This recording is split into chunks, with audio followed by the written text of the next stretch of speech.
अस्सलाम वालेकुम, सितारों के सफ़र पर खुश आमदीद। आज की वीडियो में हम डिस्कस करेंगे कि ये हफ़्ता आपका आने वाला कैसा रहेगा 9 से लेके 16 सितंबर तक। इस हफ़्ते में हम जानेंगे कि आपका करियर कैसा रहेगा, आपके पैसों के मामलात कैसे रहेंगे, आपकी लव लाइफ़ कैसी रहेगी, रोमांटिक लाइफ़ कैसी रहेगी, आपकी शादीशुदा ज़िंदगी कैसी रहेगी, आपकी हेल्थ कैसी रहेगी, कौन से दिन आपके लिए लकी होंगे, किन दिनों में थोड़ा-सा एहतियात करना होगा, रेमेडीज़ कौन-कौन सी करनी चाहिए, कौन सा आपका लकी कलर है, कौन सा आपका लकी नंबर है।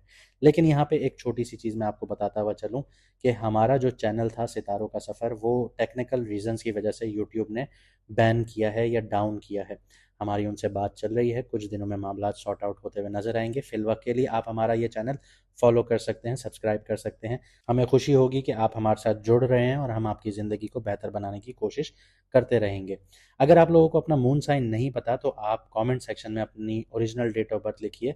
हमारी टीम आपको आपका मून साइन बता देगी, जिससे आप लोग अपनी रियलिटी बेस्ड जो आपकी रीडिंग्स होती हैं वो देख सकते हैं। तो आइए वीडियो को शुरू करते हैं। बात करते हैं सजिटेरियस मून साइन वालों की, यानी कि धनु राशि, यानी कि बुर्ज कौस वालों की। इस हफ्ते 3 बेनिफिक प्लैनेट्स हैं और 3 मैलेफिक प्लैनेट्स हैं आपके लिए, यानी 3 पॉजिटिव काम कर रहे हैं और 3 से थोड़ी सी एहतियात करनी है।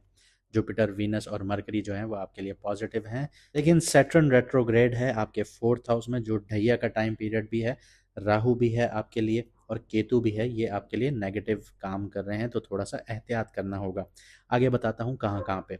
मून की प्लेसमेंट्स को देख लें, मून की मूवमेंट्स को देख लें, सॉरी। तो 9 सितंबर को पाइसेस यानी आपके 4th हाउस में होगा, शनि के साथ होगा, सैटर्न के साथ होगा।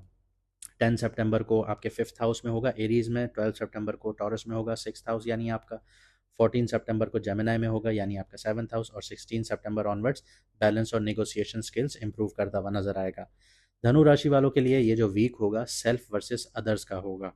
जुपिटर का जो सपोर्ट है वो आपकी पार्टनरशिप्स में बहुत ज़्यादा फायदा देता हुआ नजर आएगा, लेकिन केतु और राहु आपको इम्पल्सिव डिसीजंस की तरफ खींच सकते हैं।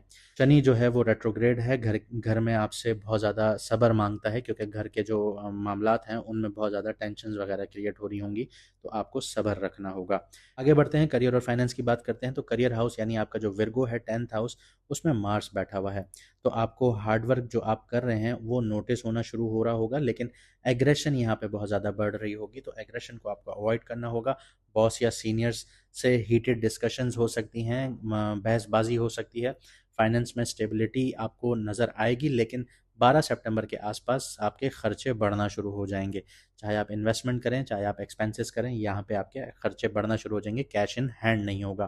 क्रिप्टो, स्टॉक और लॉटरी वाले हजरात के लिए ये वीक जो है स्पेक्युलेटिव, अगर आप एक्टिविटीज़ करते हैं तो थोड़ी रिस्की रह सकती हैं।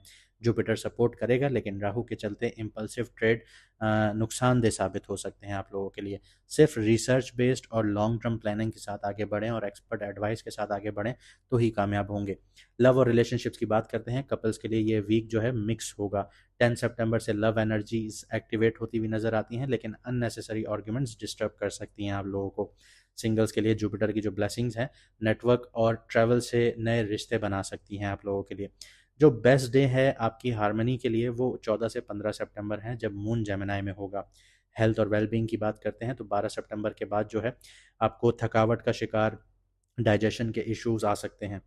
स्ट्रेस घर के मैटर्स और रिस्पॉन्सिबिलिटी से ही मिलेगा आप लोगों को। मेडिटेशन कीजिए, लाइट वॉक्स कीजिए, हर्बल टी वगैरह इस्तेमाल कीजिए, ये आपके लिए हेल्पफुल रहेंगी। कौन से दिन लकी हैं, किन दिनों में थोड़ी सी एहतियात करनी चाहिए, तो 10 सितंबर और 14 और 15 सितंबर आप लोगों के लिए लकी रहेंगे। यहाँ पे क्रिएटिव आइडियाज़, रोमांस के लिए अच्छे टाइम पीरियड हैं, रिलेशनशिप में ग्रोथ के लिए अच्छे टाइम पीरियड हैं और बिजनेस पार्टनरशिप्स के लिए बेस्ट हैं। किन दिनों में आपको एहतियात करनी है, वो 9 और 12 सितंबर हैं। यहाँ पे इमोशनली आप थोड़े लो होंगे, घर के जो मैटर्स हैं उनमें बहुत ज़्यादा स्ट्रेस देखने को मिलेगी। हेल्थ और जो वर्कलोड है वो बहुत ज़्यादा प्रेशर क्रिएट कर रहा होगा आपके ऊपर। तो इन दिनों में ना मीटिंग्स वगैरह रखिएगा, ना कोई ऐसी चीज़ जो आपके लिए इम्पोर्टेंस का हामिल होती हैं, उनको इन दिनों में इनिशिएट नहीं कीजिएगा। यहाँ पे मैं आपको एक चीज़ क्लियर कर दूं कि अगर हम आपको कहते हैं कि कौन से दिन आपके लिए लकी हैं, तो लकी का मतलब ये नहीं होता बिल्कुल भी कि आप इन दिनों में लॉटरी, सट्टा या आप कुछ भी ऐसी चीज़ें करें। लकी का मतलब ये होता है कि इन दिनों में आप स्टार्ट क्या कर सकते हैं। क्रिएटिव आइडियाज़ आपके दिमाग में आ सकते हैं, आप इन दिनों में जो आइडियाज़ आ रहे हैं उनको लिखना शुरू कीजिए, उन पे काम करना शुरू कीजिए। रिलेशनशिप में ग्रोथ के लिए अच्छा टाइम पीरियड होता है, बिजनेस पार्टनरशिप जैसे मैंने आपको बताई। तो आप इन चीज़ों की तरफ जा सकते हैं जिनके बारे में आपको बताया जाता है। आगे बढ़ते हैं, रेमेडीज़ की बात करते हैं। तो राहु के लिए ओवर सोशलाइजिंग और इम्पल्सिव टेक्स्टिंग वगैरह आप लोग करते हैं, वो अवॉइड करनी चाहिए। आप लोगों को 24 घंटे फ़ोन पे मैसेजेस पे बात नहीं करनी। अगर आप सोशलाइज़ कर रहे हैं, ठीक है, एक लिमिट तक बहुत अच्छी बात है, लेकिन आप ओवर कर रहे हैं तो इस चीज़ को आप लोगों ने रोकना होगा। ये राहु के लिए आपकी रेमेडी है। सैटर्न के लिए हर सैटरडे वाले दिन आप लोग काली चीज़ का सदका या दान कीजिए, साथ ही साथ अपनी माँ और अपनी फैमिली की खिदमत कीजिए, ये आपके लिए बेहतरीन है, सैटर्न की रेमेडी है। केतु के लिए मैं आपको बता दूं, जो आप लोग अपनी इबादत करते हैं, प्रेयर्स करते हैं, उनमें क्लैरिटी रखिए। जैसे ही आप इबादत के लिए खड़े होते हैं, नमाज में खड़े होते हैं, तो ये ना हो कि आपके दिमाग कहीं और चल रहा हो, आप नमाज पढ़ रहे हो। ऐसा बिल्कुल भी नहीं है। दुनिया को भूलिए, अल्लाह को याद कीजिए जब आप नमाज पढ़ते हैं। साथ ही साथ किसी माजूर की आप लोग खिदमत कीजिए, उसको सदका या दान दीजिए, उसको खाना खिलाइए। ये आपके लिए बेहतरीन रेमेडी है केतु के लिए।